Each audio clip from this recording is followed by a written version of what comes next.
أعوذ بالله من الشيطان الرجيم پناہ مانگتا ہوں میں اللہ کی شیطان مردود سے۔ بسم الله الرحمن الرحيم شروع اللہ کا نام لے کر جو بڑا مہربان نہایت رحم والا ہے۔ أعوذ بالله من الشيطان الرجيم بسم الله الرحمن الرحيم يا أيها الذين آمنوا إذا لقيتم فئة فاثبتوا واذكروا الله كثيرا لعلكم تفلحون وأطيعوا الله ورسوله ولا تنازعوا فتفشلوا وتذهب ريحكم واصبروا إن الله مع الصابرين يا أيها الذين آمنوا إيمان والو إذا لقيتم فئة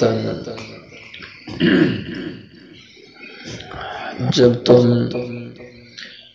ملو تمہارا ٹکراؤ ہو فئتن کسی گروہ سے فثبتو پس تم ثابت قدم رہو جم کے رہو واذکروا اللہ اور اللہ کا ذکر کرو اللہ کو یاد کرو کثیراً بہت زیادہ لعلکم تفلحون تاکہ تم فلاح اور کامیابی پاؤ وَأَطِيعُوا اللَّهَ وَرَسُولَهُ اور کہنا مانو اللہ کا اور اس کے رسول کا وَلَا تَنَازَعُوا اور آپس میں اختلاف نہ کرو الجھو نہیں فَتَفْشَلُوا ورنہ کمزور پڑ جاؤ گے وَتَذْهَبَ رِيحُكُمْ اور چلی جائے گی اکھڑ جائے گی تمہاری ہوا وَاصْبِرُوا اور صبر کرو ان اللہ مع الصابرین بے شک اللہ جل شانہ صبر کرنے والوں کے ساتھ ہیں۔ غزوہ بدر کا مضمون چل رہا ہے۔ اللہ جل شانہ نے یہاں پہ جہاد کے اور میدان جنگ میں اترنے کے کچھ اصول بتلائے ہیں، کچھ اس پہ ہدایات دی ہیں۔ جیسے اللہ تعالیٰ نے بدر کے میدان میں اہل ایمان کو ان کی ایمانی قوت کی وجہ سے اللہ کی طرف متوجہ رہنے کی وجہ سے آپس میں اتفاق سے اور میدان میں جم کے رہنے سے اللہ نے فتح سے ہمکنار فرمایا۔ اسی طرح فرمایا یا ایھا الذین آمنوا اے ایمان والو اذا لقیتم فئۃ جب کبھی تم میدان میں اترو تمہارا سامنا ہو دشمن سے فئۃن یہاں فئۃن کافرتن نہیں فرمایا کافروں کے گروہ سے، کیونکہ مسلمان کی لڑائی ہوتی ہی کافر سے ہے۔ جب بھی مسلمان لڑے گا جنگ کرے گا تو کافر سے کرے گا۔ یہ تو مسلمان جب خود مسلمانی سے ہٹ گیا تو مسلمان سے لڑتا ہے، بھائی سے لڑتا ہے، باپ سے لڑتا ہے، سگے رشتہ داروں سے لڑتا ہے اور ایمان والوں سے لڑتا ہے۔ اس کا اپنا ایمان کمزور ہوا جس کی وجہ سے یہ اہل ایمان سے لڑائیاں جھگڑے کرتا ہے، ورنہ مسلمان کی لڑائی اس کا جھگڑا وہ تو کافر کے ساتھ ہوتا ہے۔ اس لیے یہاں اللہ نے فئۃن اس میں کفر کی قید نہیں لگائی، کیونکہ مسلمان جب بھی لڑے گا تو کافر گروہ سے ہی لڑے گا۔ اذا لقیتم فئۃن جب تم آمنے سامنے ہو جاؤ فئۃن گروہ کے یعنی کافروں کے فثبتوا تو سب سے پہلی بات اصول کہ تم ثابت قدم رہو، تمہارے پاؤں میدان سے اکھڑنے نہیں چاہیے، تم جم کے میدان میں ڈٹے رہو اور ثابت قدمی سے رہو، اس سے اللہ تمہیں کامیابی دیں گے۔ اور جیسے پہلے مضمون گزر چکا ہے کہ مسلمان جب کافر کے برابر ہو تو پھر اس کو میدان چھوڑنے کی اجازت نہیں ہے۔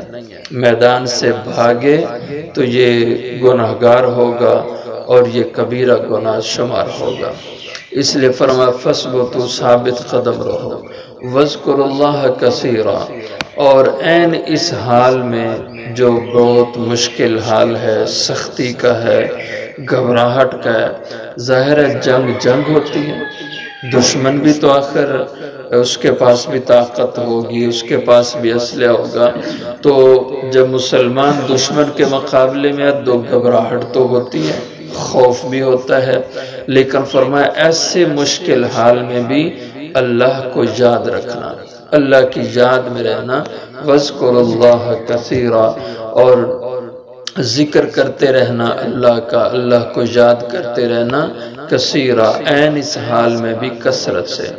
ہر موقع پہ اللہ کو یاد کرنا چاہیے، اور بالخصوص جب مشکلات میں ہو انسان اور مشکل حالات میں ہو تب تو اللہ کو بہت زیادہ یاد کرنا چاہیے۔